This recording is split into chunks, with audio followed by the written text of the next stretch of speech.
Si vous avez regardé une conférence Ubisoft à un moment ces dernières années, vous avez probablement vu un jeu Trials. Mais savez-vous que les gens de chez Redlinks, le studio derrière Trials, aiment les énigmes, avec une passion à la limite du bizarre, et que travailler sur des jeux de moto les a pas empêchés de mettre dans leur jeu une énigme qui est probablement la plus ambitieuse que j'ai vue dans un jeu vidéo à ce jour, une énigme qui a commencé il y a bientôt 10 ans, qui continue encore aujourd'hui, et qui prendra fin quand vous, moi, et probablement tous ceux qui verront cette vidéo, seront déjà morts.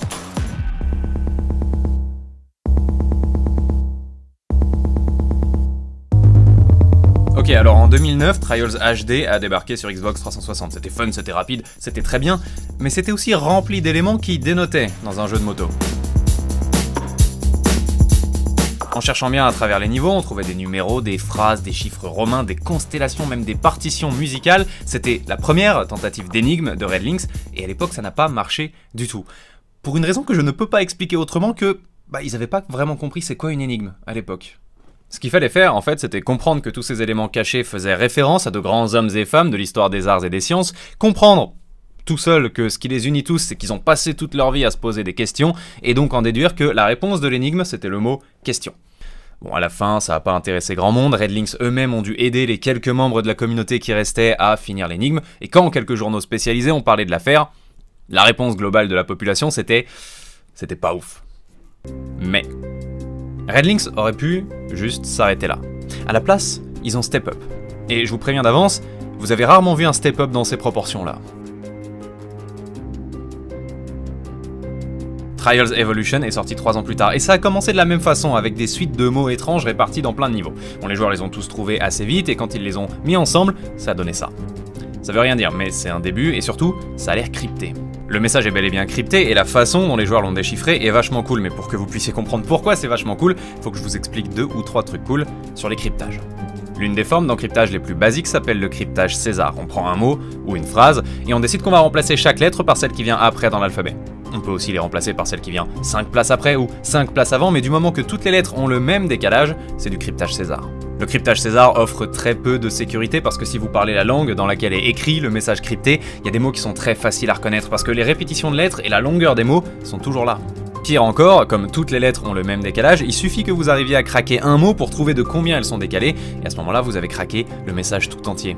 Ça marchait pour Jules César, qui a donné son nom à ce cryptage, parce qu'il l'utilisait pendant la guerre des Gaules et que les Gaulois comprenaient très mal le grec. Cette principale faiblesse des mots trop faciles à reconnaître est comblée dans l'étape au-dessus, le cryptage Vigenère. Parce que le cryptage Vigenère fonctionne avec une clé. La seule obligation de cette clé, c'est qu'elle doit faire la même longueur que le message à encrypter, parce que chaque lettre du message à encrypter doit fonctionner de pair avec une lettre de la clé.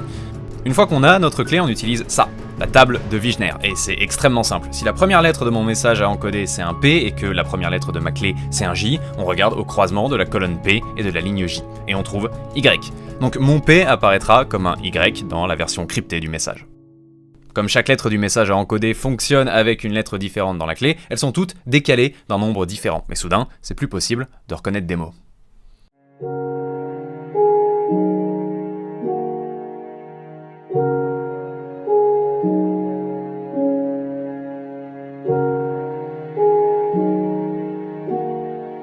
Quand on essaye de décrypter le fameux code de Trials Evolution, ça ne donne rien d'essayer de reconnaître des mots à la répétition de leurs lettres, donc il apparaît très vite qu'il a été crypté via Vigenère. Très bien, plus qu'à trouver la clé. Sauf que la clé, la communauté l'a jamais trouvée.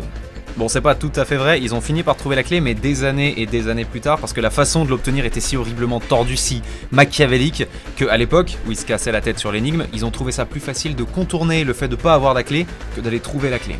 Bon, après, par pure curiosité, je vais quand même vous dire comment on trouve la clé. Il faut aller sur ce circuit bonus qui s'appelle Moneyball, où vous contrôlez une sphère à la place d'une moto, rentrez le Konami code, haut, bas, gauche, droite, tout ça vous téléporte sur ce damier, et là, vous devez représenter les nombres de la suite de Fibonacci avec votre sphère.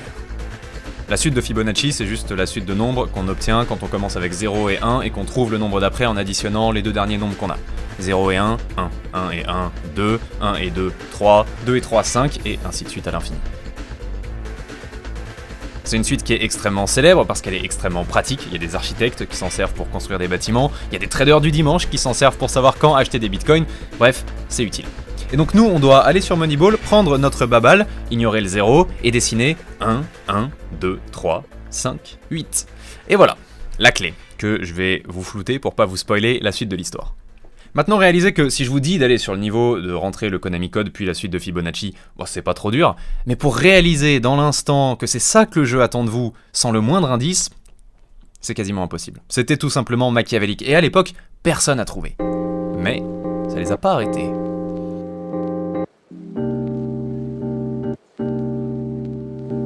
Très bien, donc on retourne pas longtemps après la sortie de Trials Evolution, quand la communauté a compris que c'était un code en Wigner, mais qu'elle a pas de clé. Et là elle se dit, ok, pas de clé, va falloir être malin. Regardons le message encrypté.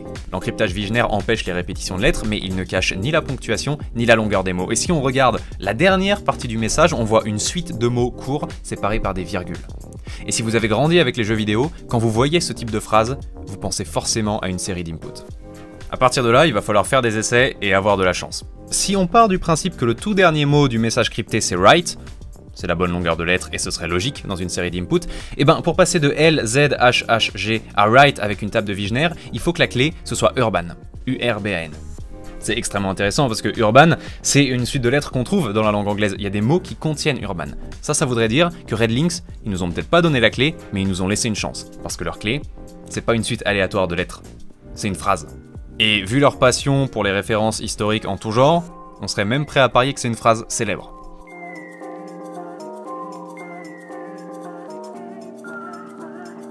En continuant à faire exactement le même genre d'essai en partant du principe que les mots à la fin du message c'est des trucs comme up, down, right, left, on finit par avoir un bout de la clé qui dit « Case no mechanical disturbance ». L'étape d'après consiste tout bêtement à faire un CTRL-C, CTRL-V sur Google et tada! Naturally, in this case, no mechanical disturbance of the system under examination can take place in the crucial stage of the process of measurement. Une réponse du physicien Niels Bohr à Albert Einstein lors d'un célèbre débat sur la physique quantique. On a la clé. Excellent. Maintenant qu'on a la clé, on peut déchiffrer l'intégralité du message, et c'est une suite d'instructions, tellement précises qu'aucun joueur aurait pu les déclencher par hasard. Il faut prendre une moto spéciale sur un niveau spécial, s'arrêter sur un rocher, rentrer une série d'inputs, et là... ça aurait pu être la fin de l'énigme, on aurait pu avoir un petit message de félicitations, gagner un skin pour une moto, on aurait été très content, mais non. Parce que ce qui se passe si on suit cette série d'inputs, c'est que une cinématique se lance, la nuit tombe et une dame, une chanteuse, chante la suite de l'énigme.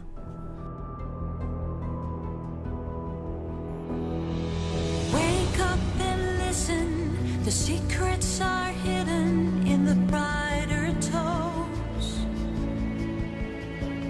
Your ears may not catch them, you might have to transform it into a visible form. Toujours un jeu de moto, hein, by the way.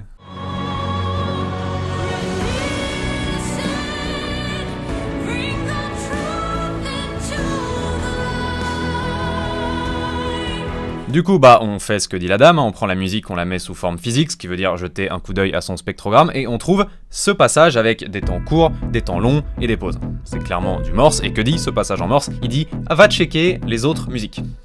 Super. Du coup, on prend le reste de l'OSC du jeu, on jette également un coup d'œil à son spectrogramme, et dans une autre musique, on trouve un autre passage en morse qui, lui, emmène vers un site internet, fixedpatternsandcode.com. Sur ce site, 26 dessins différents attendent la communauté, et tout en bas du site, certains de ces dessins arrangés dans un ordre bien particulier avec des espaces. Donc on doit très clairement trouver une phrase, et la question c'est quelle lettre se cache derrière chaque croquis. Bon, ce passage de l'énigme est relativement simple, c'est un alphabet des grands scientifiques, c'est pour ça qu'il y a 26 symboles.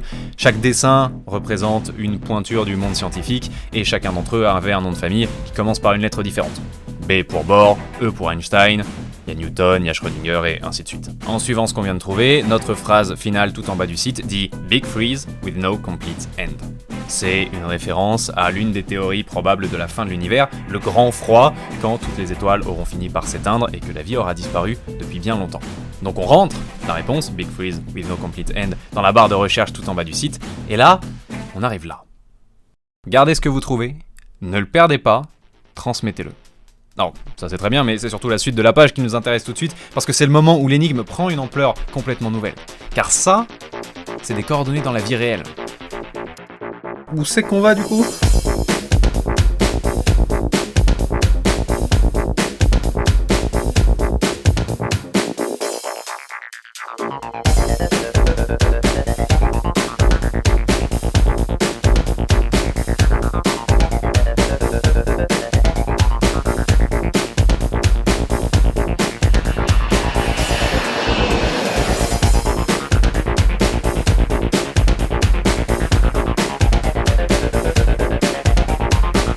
Sous un pont, dans le port de Sydney, dans un parc, à San Francisco et dans un cimetière à l'extérieur de Bath, 3 boîtes sont découvertes, et certaines donnent l'impression qu'elles sont là depuis longtemps. Helsinki va être un tout petit peu plus technique et les coordonnées pointent pas vers un coin perdu, mais sur l'adresse d'un célèbre journal gaming finlandais qui s'appelle Pelaaja. Lorsque le premier membre de la communauté arrive sur place, un employé du journal lui remet ce croquis. Mais après analyse, il représente une île logée en plein cœur de Helsinki, c'est là qu'on trouve la 4e boîte. Dans chacune de ces boîtes se trouve une clé et une plaque. À l'avant de la plaque, on peut lire un message qui se traduit en gros par « Il me semble que c'était il y a une éternité ». Mais c'est le message à l'arrière qui nous intéresse. À midi, en l'an 2113, le premier samedi d'août, l'une des 5 clés ouvrira la boîte sous la tour Eiffel.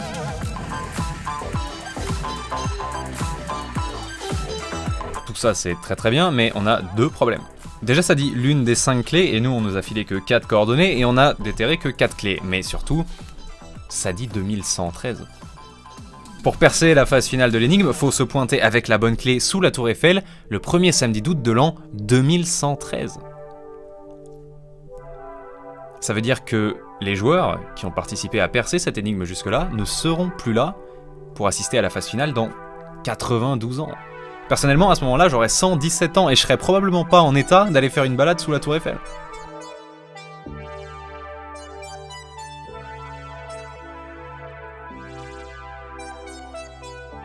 Le cerveau derrière cette énigme démoniaque, c'est Antti Ilvesuo, directeur créatif chez Red Lynx. C'est lui qu'on a vu débarquer à l'E3 en moto pour faire la promo de Trials. Lui non plus sera pas là pour voir la fin de son œuvre, mais quelques temps après que les clés aient été trouvées, il s'est rendu sous la tour Eiffel pour y rencontrer un membre de la communauté et pour confirmer que ce n'est pas une arnaque, que toutes les dispositions ont été prises et que celui qui se présentera avec la bonne clé le jour dit mettra fin à l'énigme. C'est un pari extrêmement risqué de la part d'Antti. Même en acceptant l'hypothèse hautement improbable où les propriétaires des clés ne les perdent pas et parviennent à les transmettre de génération en génération, ça fait tellement de temps. Si on prend le moment en 2013, quand on a débloqué le site Fix Pattern Encode et on en a lancé le compteur des 100 ans et qu'on revient 100 ans en avant à partir de là, il n'y avait même pas encore eu une seule guerre mondiale. En 100 ans, la tour Eiffel peut être détruite 5 fois et remplacée par 5 bâtiments différents. Les gens chargés par Antti d'amener la phase finale de la tour Eiffel peuvent oublier leur mission 5000 fois. Si c'est une société ou une organisation, ils peuvent fermer 50 fois. Marseille pourrait redevenir un club décent d'ici à la date du rendez-vous. Vous vous rendez compte ? Vous vous dites peut-être que ça fait très retour vers le futur comme histoire, mais même Retour vers le futur a pas osé faire livrer une lettre sur plus de 70 ans. So we've had that envelope in our possession for the past 70 years. Ce qui veut dire que ce que Antti est en train d'essayer de faire paraît improbable à des mecs qui écrivent des histoires sur des voitures qui voyagent dans le temps. C'est peut-être pour ça que la 5e clé existe. Parce qu'on a trouvé la 5e clé. Quand l'épisode d'après, Trials Fusion, est sorti en 2014, il y avait une surprise dans la liste des succès. La 5e clé est virtuelle, elle est dans l'éditeur de niveau de Trials Fusion, et ça pourrait être une mesure de sécurité, parce que si la bonne des clés physiques est perdue, vous savez, à un moment pendant le prochain siècle, il se pourrait que n'importe qui avec une copie de Trials Fusion puisse terminer l'énigme. Bon, après ça demande de garder une copie fonctionnelle de Trials Fusion et une machine sur laquelle il peut tourner pendant 100 ans, donc ça n'a rien de simple non plus, hein. Et puis de toute façon, c'est juste une spéculation, si ça se trouve, la bonne clé a déjà été jetée au fond d'une rivière, et c'est déjà foutu. Mais, il y a un monde improbable et assez merveilleux, où dans 92 ans, quelqu'un tiendra une vieille clé d'un grand-père ou d'une arrière-grande-tante, et où cette personne se retrouvera sous la tour Eiffel parce que ce grand-père ou cette arrière-grande-tante l'aura accablé de vieilles histoires avec du code en Vigenère dans un jeu de moto vieux d'1 siècle. Et peut-être que ce jour-là, les gens d'Antti n'auront pas non plus oublié leur mission et qui seront là. Et à ce moment-là, Antti Ilvesuo, qui est clairement l'un des directeurs créatifs les plus uniques de l'industrie, aura réussi à créer un quasi-miracle.